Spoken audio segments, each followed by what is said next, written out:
Boa tarde a todos. Obrigado pelo convite para estar aqui em meu nome e em nome do GEM.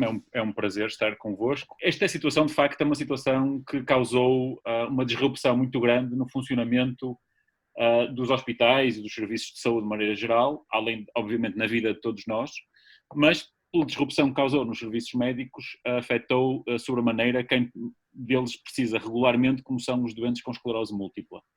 Pronto. E em relação a isso, há algumas coisas que eu gostava de levantar, alguns pontos até para discussão, e dar-vos também a minha opinião pessoal acerca de alguns deles. Pronto. Uma das coisas que aconteceu foi que, de facto, quando esta pandemia começou a espalhar-se, transformou-se numa pandemia, e chegou cá a Portugal, nós sabíamos muito pouco ou quase nada sobre o vírus. E por isso, perante uma ameaça desconhecida que se estava a passar rapidamente, uma reação natural de toda a gente foi a reação do eu não faço ideia o que isto pode ser perigoso, mais vale eu recolher-me. E portanto houve uma reação natural de muito medo. E no início houve um conjunto de decisões que foram tomadas que tiveram a ver com medo. E isto é importante dizer porque este medo, que é natural numa primeira fase, é preciso dizer que não foi, estas decisões não foram sustentadas em nada de razoável, nem em nenhum tipo de conhecimento, nem em factos, mas foram tomadas com base no medo. E todos nós sentimos medo, nós enquanto neurologistas, os doentes enquanto doentes, e esse medo é que explicou algumas das decisões. O que fez com que, naturalmente, à medida que fomos conhecendo um bocadinho melhor o processo, e conhecemos um bocadinho melhor o vírus e começamos a compreender os riscos e a perceber com o que é que podíamos contar, algumas dessas decisões foram revertidas mais ou menos rapidamente e pudemos começar a atuar cada vez mais, e estamos cada vez mais a fazer isso, a atuar com base no racional e nos conhecimentos dos factos. E, portanto, eu gostava de fazer este enquadramento porque isto explica um bocadinho aquilo que foi acontecendo e pode servir também de contexto para depois perceber o que é que aconteceu.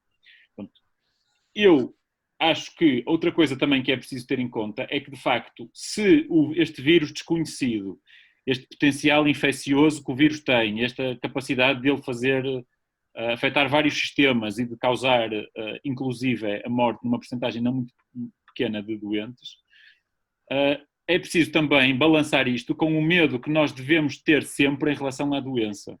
Eu acho que isto também é outra mensagem que é importante dizer, e que deve ser reforçada junto de profissionais de saúde e junto de doentes.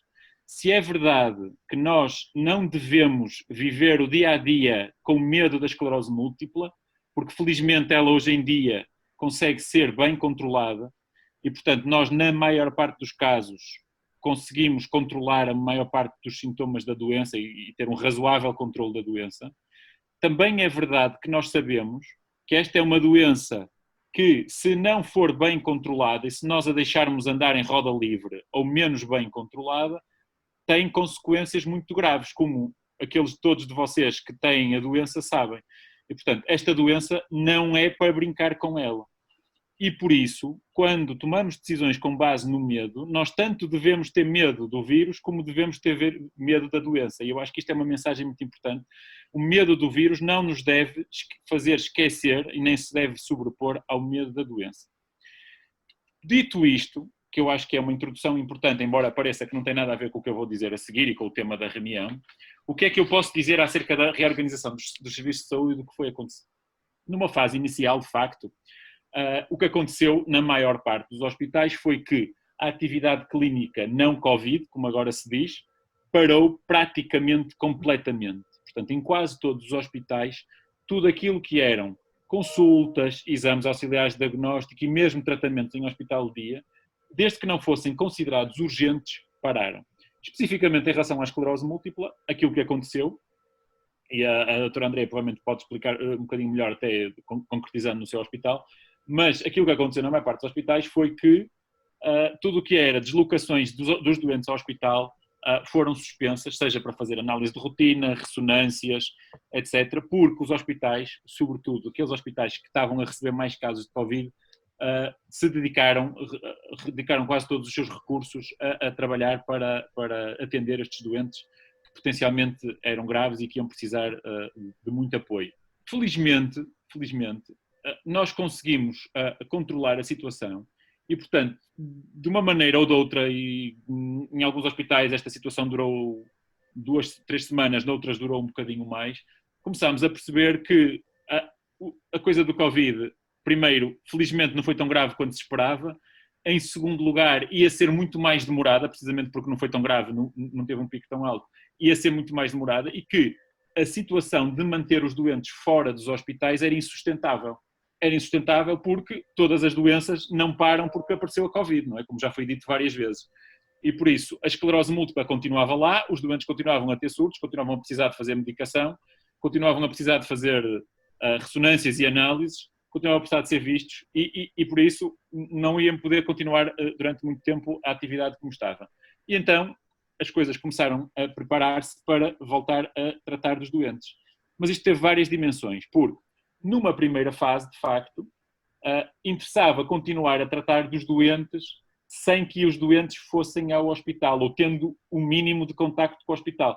Isto também para quê? Para os proteger de certa maneira, mas também para que dentro do hospital houvesse o mínimo de circulação de pessoas possível, portanto, o mínimo de risco também de transmissão de doenças lá dentro.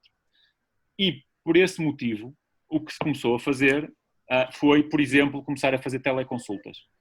E, portanto, as teleconsultas, que em muitos hospitais ainda se mantêm, foram uma solução de recurso para tentar tirar os doentes do hospital, mantendo algum contacto com os mesmos.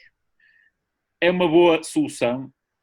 Em alguns casos eu diria que sim, porque de facto há alguns doentes que estão mais bem controlados em que a visita, pelo menos aquela visita intermediária entre uma visita eventualmente anual que seja mais importante, pode ser bem feita à distância. Isto é um ponto que eu também acho que pode ser depois discutido, mas na minha opinião, se calhar basta que os doentes sejam vistos, desde que estejam bem controlados, uma vez por ano, desde que haja um controlo à distância intercalar e desde que haja um contacto fácil com o hospital para algum agravamento, alguma questão, alguma dúvida.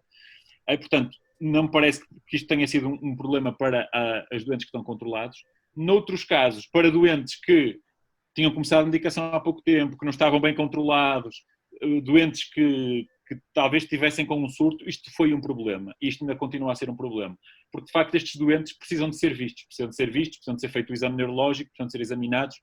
E aqui é que eu acho que há espaço para melhoria, porque, primeiro, se calhar podemos começar a fazer uma triagem melhor de quais aqueles doentes dos marcados que precisam de lá ir e dos que eventualmente podem passar sem lá ir. E, por outro lado, precisamos de facilitar a ida ao hospital daqueles doentes que realmente precisam de lá ir. Nomeadamente doentes que estão a tratar surtos, doentes que têm estão a começar a medicação, doentes que estão em fase de switch. Este tipo de doentes precisa de ser visto e precisamos de arranjar a maneira que eles lá vão. E aqui, por exemplo, eu acho que os hospitais estão a começar agora a permitir consultas presenciais a ritmos diferentes. Há hospitais em que já estão todas as consultas em regime presencial, há hospitais em que estão todas em teleconsulta, exceto algumas. Mas aqui, de facto, os hospitais estão a fazer um trabalho melhor no sentido de, se não for possível que os doentes todos lá vão, pelo menos selecionar melhor e fazer com que não haja entraves a que os doentes vão ao hospital. Pois aqui há outra nota também que é preciso dizer, que é, nesta história dos doentes irem ao hospital, também é preciso, se calhar, explicar aos doentes que, neste momento, apesar disto tudo que eu disse antes, o hospital é provavelmente dos sítios mais seguros para estar. E é dos sítios mais seguros porquê? Primeiro, porque há circuitos separados para doentes Covid e não Covid. E segundo porque é o sítio onde são, de certeza, respeitadas todas as regras mais exigentes da DGS e de outras organizações. Não entra lá ninguém com temperatura, não entra lá ninguém que não ande de máscara, não se anda lá dentro de máscara, há gel desinfetante em tudo quanto é sítio, desde a entrada até à saída. E respeitam-se as medidas de segurança, até porque a maior parte dos doentes nem sequer lá vai, como eu acabei de dizer. E por isso, se os doentes precisam de ir ao hospital, se são convocados para ir ao hospital, se têm um surto, se têm um tratamento para fazer, se têm um exame para fazer, não devem ter receio de ir ao hospital, porque neste momento os hospitais, como eu dizia, provavelmente são dos sítios mais seguros. Acho que é mais complicado ir a um supermercado fazer compras do que ir ao hospital neste momento. E portanto acho que é uma mensagem também que tem que ser passada. Em segundo lugar, além das consultas, há outro problema também com o qual é preciso discutir, que é a questão dos exames. Durante este período, como eu disse, também foram suspensos tudo o que sejam exames de monitorização. Ora, aqui é que eu acho que também os hospitais têm que trabalhar melhor na normalização, porque o que se está agora a assistir é, por um lado, a que alguns exames de monitorização, por exemplo, analíticos, estejam ou a ser dispensados ou a ser feitos em laboratórios convencionados para que os doentes não vão ao hospital, e não faz, isso não me causa problema nenhum.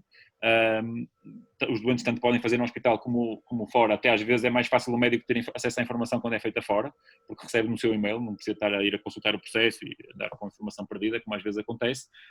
O que me parece que pode ser um problema é naquelas monitorizações, nomeadamente nas ressonâncias magnéticas, que são importantes para o seguimento dos doentes e que são importantes para decisões terapêuticas, as que foram suspensas durante este período, agora não serem repostas com trabalho adicional. Portanto, o meu medo é que, por exemplo, os exames imagiológicos que ficaram todos parados nesses últimos 3 meses, agora ao recomeçar a atividade, não sejam repostos com atividade adicional, mas que sejam agora começando a ser repostos na atividade normal, o que basicamente vai fazer com que todos os exames fiquem atrasados de 3 meses para a frente.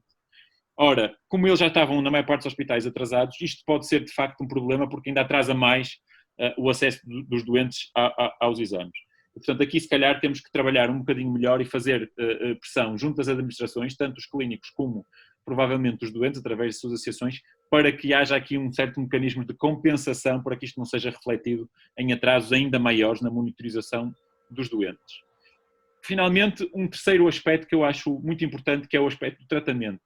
Aqui para dizer o seguinte, de facto aqui também houve entendimentos diferentes. Num primeiro momento, tudo o que era inícios de tratamento, perfusões, etc., foram de certa maneira suspensas. Depois, rapidamente, nós percebemos que não havia racional nenhum para suspender a maior parte dos tratamentos, nem as infusões, nem os imunossupressores, porque na maior parte dos casos, e agora temos cada vez mais evidência disso, o facto da pessoa estar a fazer um imunossupressor não lhe acarreta risco maior de ter complicações pela Covid, pelo contrário, até parece que dá alguma proteção, eventualmente. Portanto, estamos cada vez mais seguros de que não há grandes problemas em estar a fazer imunossupressor, e por isso a mensagem agora é, nós agora temos que voltar a fazer os tratamentos todos que os doentes precisam. Pronto, e aqui também a retoma está a ser gradual e está a ser desigual, e provavelmente aqui temos que trabalhar, e agora aqui eu acho que o papel mais importante será o de organizações como o GEM, que reúne os clínicos que trabalham com doentes com esclerose múltipla, em sensibilizar os clínicos, os profissionais de saúde, os médicos, os enfermeiros e outros profissionais de saúde, de que é muito importante que os tratamentos que os doentes precisam não sejam suspensos, adiados, reconsiderados ou substituídos por outros menos eficazes com medo da Covid. Portanto, aqui aquele discurso inicial volta a fazer sentido. Eu acho que neste momento não faz sentido nenhum condicionar decisões terapêuticas de que os doentes precisam a um eventual medo da Covid, porque, como eu dizia no início, o medo da doença deve ser superior, porque a doença de facto em roda livre é muito pior do que eventualmente qualquer complicação que os tratamentos possam implicar para a Covid. E esse trabalho ainda está muito por fazer, porque de facto ainda há muitos hospitais em que a retoma da atividade ainda não começou e está a começar de certa maneira ainda um bocadinho envergonhada e um bocadinho condicionada por estes temas. Finalmente, só para deixar ficar mais uma nota, que é outro problema que nós temos sentido enquanto clínicos dos doentes de esclerose múltipla, é o problema da fisioterapia. Muitos dos nossos doentes pararam a fisioterapia porque a maior parte deles estava a fazer em clínicas convencionadas que fecharam durante a quarentena e muitas delas ainda não reabriram. E isso teve um impacto drástico, dramático, terrível no desempenho destes doentes. Estes doentes ficaram muito piores desde que começaram a fazer, desde que entraram em quarentena, não só porque ficaram, a maior parte deles, confinados a casa, mas muitos deles também porque deixaram de fazer a fisioterapia que precisavam. E aqui também precisamos rapidamente encontrar soluções para que os doentes todos possam ter acesso à fisioterapia. Isto aqui passa por muitas coisas, passa pelo facto de, em muitas clínicas de fisioterapia, se elas utilizarem as regras de segurança da DGS, deixam de ser rentáveis, e muitas delas ainda não abriram por causa disso. E é preciso aqui discutir como é que nós vamos resolver este problema. Eu não tenho soluções para isto, mas acho que é um tema muito importante e acho que as autoridades de saúde deviam começar a pensar também nisto. Não sei se é possível, se calhar, por exemplo, aumentar a oferta que há nos hospitais para que os doentes possam também lá ir fazer, pelo menos enquanto as clínicas não reabram em atividade normal, mas acho que é importante pensar nesta solução. A reabilitação dos doentes com esclerose múltipla ficou muito comprometida e ainda está muito comprometida, e é preciso resolvê-la, arranjar uma solução para ela, e se cá temos que envolver também aqui os fisiatras, os fisioterapeutas e outros profissionais de saúde para pensar como é que nós vamos resolver isto. Portanto, eu queria deixar aqui estas notas, a nota de que não devemos ter medo da doença mais do que temos medo, medo do vírus mais do que temos medo da doença, a nota de que os hospitais são seguros, a nota de que para mim a teleconsulta provavelmente até veio para ficar em alguns doentes, mas que é preciso melhorarmos muito bem os critérios que temos para selecionar os doentes que são elegíveis para teleconsulta e os que não são, e acho que é preciso também trabalhar nesse sentido. E, finalmente, a história das ressonâncias que é preciso resolver, da fisioterapia que é preciso resolver e dos tratamentos com os quais não devemos ter medo. Obrigado.